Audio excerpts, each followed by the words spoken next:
Cultivating Calmness Podcast. My name is Kaela Vance, and today I'm going to start with a little joke. How do you know if you're speaking to an EMDR therapist? They'll tell you. And I can verify this as fact because I often bring it up when I'm talking with people about what it is that I do.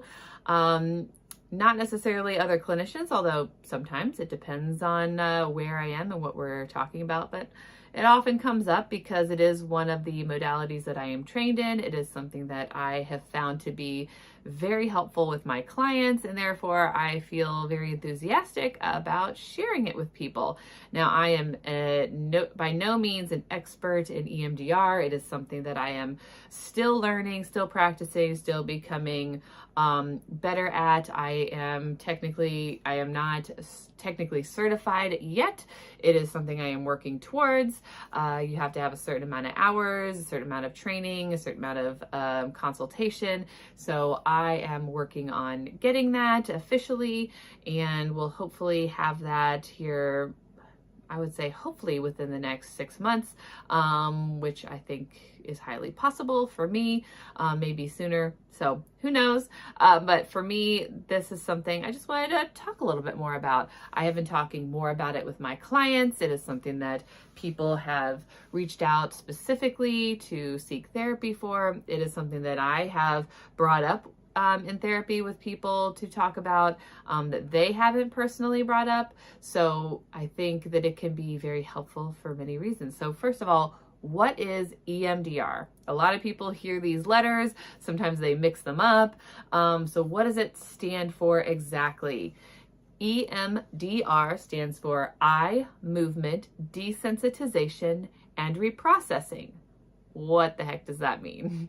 Well, I'm going to back it up a little bit. And this was a modality in therapy world created by 𝗓𝘂𝗋 𝗶𝘀𝗀 in the late 1980s. And as the story goes, as far as I recall, she was walking and noticed that she was scanning the environment kind of back and forth, and noticed in doing so, her distress level was coming down. And so as far as I know, that was like kind of where it all started, this realization that was made when she was just doing something on her own. And then it started with working with veterans and those who were affected by war. And so a lot of people think that that's what it is for.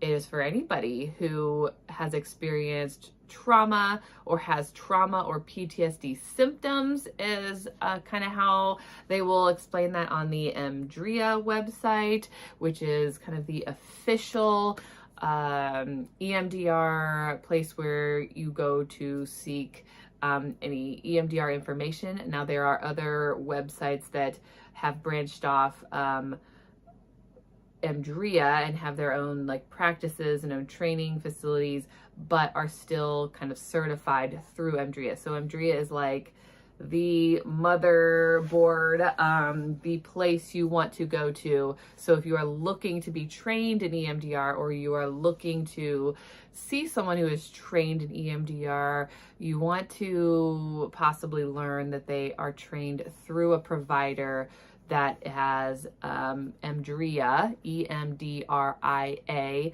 certification. So I was not trained directly through EMDRIA, but I was trained through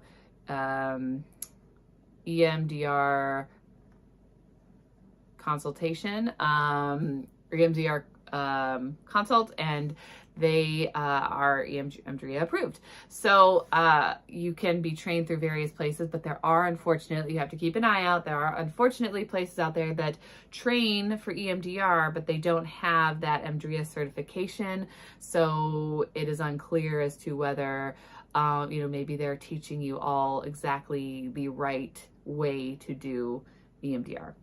Again, I'm still learning. I don't know everything there is to know about EMDR, but I do feel that I know a decent amount, and I learn from other people, and that's why you have consultation. As a therapist, you speak with other clinicians who do EMDR, who have had more experience, to kind of give you feedback on what you're doing, what your clients are experiencing, and how you can help them further their progress.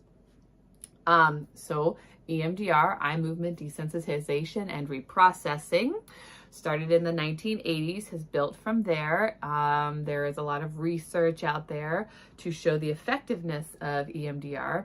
But what it essentially breaks down to is that it is using bilateral stimulation, the movement of the eyes back and forth. So if you're watching, oftentimes clinicians will use our fingers to help a client follow with their eyes back and forth in a very fast-paced motion. So if you're watching, I'm going back and forth really quickly.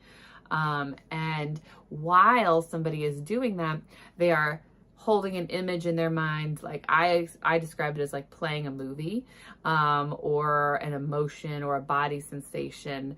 And their two hemispheres are their brain, right? We have a left hemisphere and a right hemisphere. I always say that it kind of like connects the two, because we have the two sides of our brain. They function differently. They have different roles. They do different things in our system. And EMDR really helps to, I say, connect the two.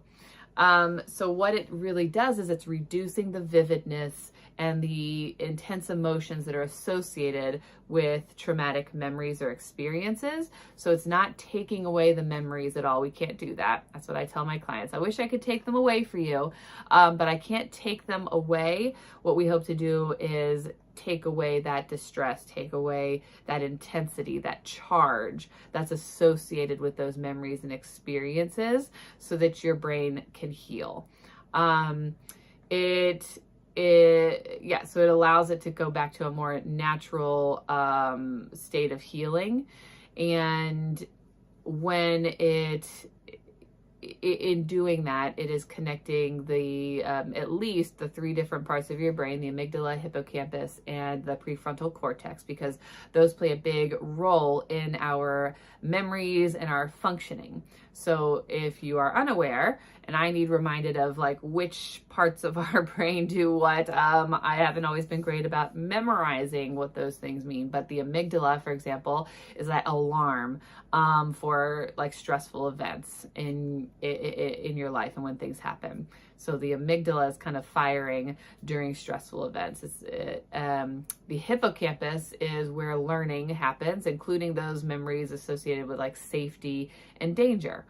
And then the prefrontal cortex is what analyzes and controls our behavior and our emotions. So as you can see, those three parts of our brain work together to form memories, to form potentially traumatic experiences for us, or to help us to hold on to or release traumatic experiences. And what we find is that those parts of our brain, and for some people, and maybe all people, we will process events sometimes instantaneously, like as they are happening. But for some of us, those things haven't been processed, and your brain has not been able to work through those things in the way that it needs to. It kind of like gets stuck. So what I've seen happen, and what may have happened to you or someone is that there's like a glitch almost, right? And so the brain finds ways to protect you when it's not able to process and work through things. And when it's trying to protect you, things can happen in various ways. Some examples might be, right, it like kind of tucks away memories to where like you forget about them. So I've had clients where a memory will come up and they're like, I don't know where that came from. I haven't thought about that since I was 5, but it wasn't like a completely unknown memory. But it was something that was maybe tucked away or forgotten.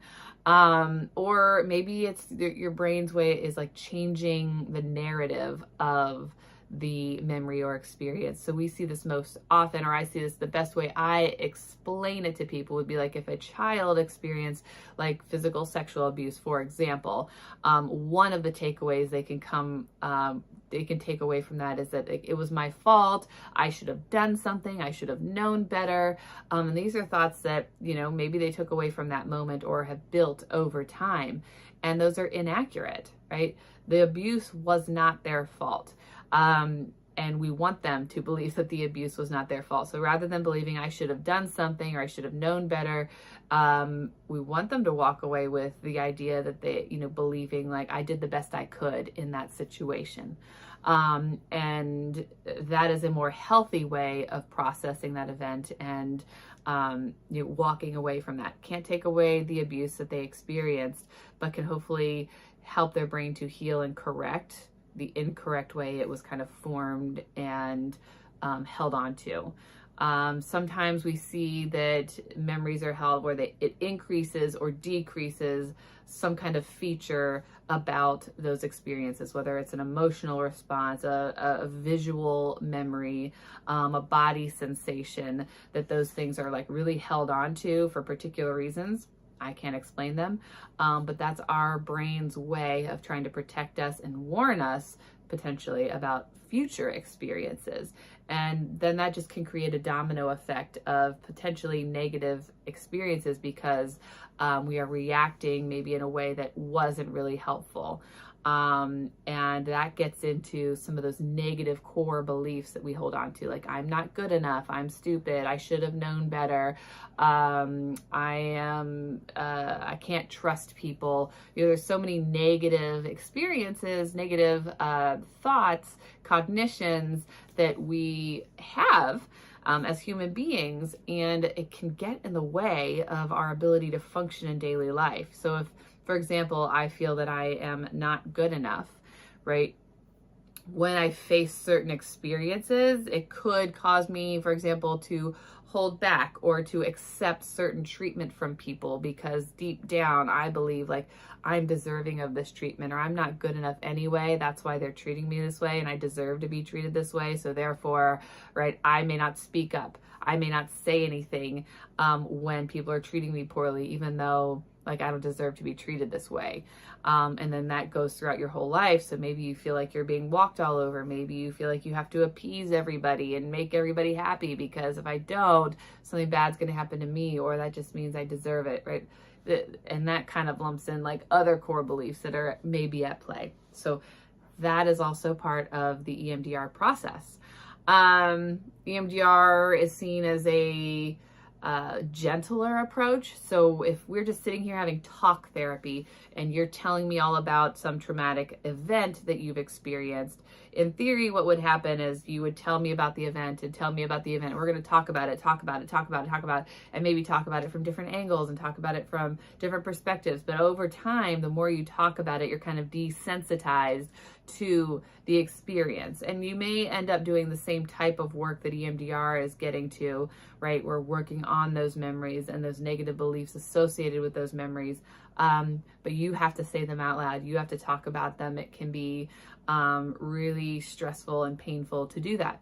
EMDR allows you, again, in theory, to kind of visualize and view this memory or experience, feel them without having to spell it all out to me, the therapist, over and over and over again.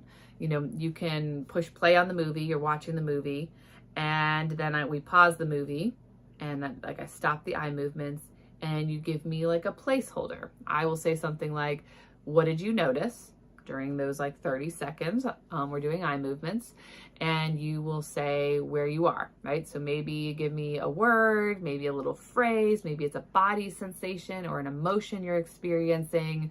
Some people prefer to go into a lot of detail and explain a lot of what they're doing, but that's not completely necessary. And then we pick that up and we do it again. And I say, go with that. And we jump back into eye movements, and we keep doing that for a session. So if you have a 50-minute session, you may spend 40 minutes doing the eye movements. And what you're doing is you're quickly moving through experiences that you have had that are connected to a core belief, a negative belief that you have decided upon that you're gonna work on. We call that a target sequence plan. And we work towards completing one target. So that's again associated with a negative belief, such as I'm not good enough. And we're trying to desensitize that intensity of that distress that you're experiencing and increase the truth behind kind of that opposite belief. So if it's I'm not good enough, potentially it's I am good enough. We want you to fully believe that you are good enough, and we want your distress to be 0. And when those two things can occur, we essentially define that target as being complete, and we can move on to another target. And oftentimes there's more than just one. Sometimes people choose to be done after completing one. Sometimes they want to continue and work on multiple targets. And what we're really doing is we're trying to work through those unprocessed traumatic experiences and take away kind of that fight, flight, or freeze response that you have stored in your body. We're trying to resolve those reactions that you have so that you can walk away with a calmer experience than you kind of went in with. I have seen the effects of EMDR on my clients, and I think it's pretty amazing. I have watched the adaptive beliefs happen in session. Adaptive beliefs are those beliefs going from something like I'm not good enough to I am good enough, right? Or it's those realizations that, my parents were really struggling and they did the best they could, even though what they did wasn't great. Maybe they abused me, maybe they were hurtful, maybe they made mean comments. But I recognize now that they were doing the best they could. And that's the kind of adaptive thought that they have about that experience now, instead of I'm fearful of them, I hate them, etc. Because they're finding the way to see those experiences in a healthier way. A lot of what happens in the brain is, still very unknown. And so that's why I say in theory a lot is because we know and we can observe certain things happening, and sometimes we can't exactly explain why. We just know it does. We just know that it's happening. I have watched teenagers, adults go from being highly reactive to certain things and experiences, and then at some point they make that connection that those things they were doing all the time that they really haven't done in a while. I could specifically recall specific clients that I've worked with where that was the case, where we talk about all these things that they're going through, and then there's this realization, oh my gosh, I haven't done that in weeks.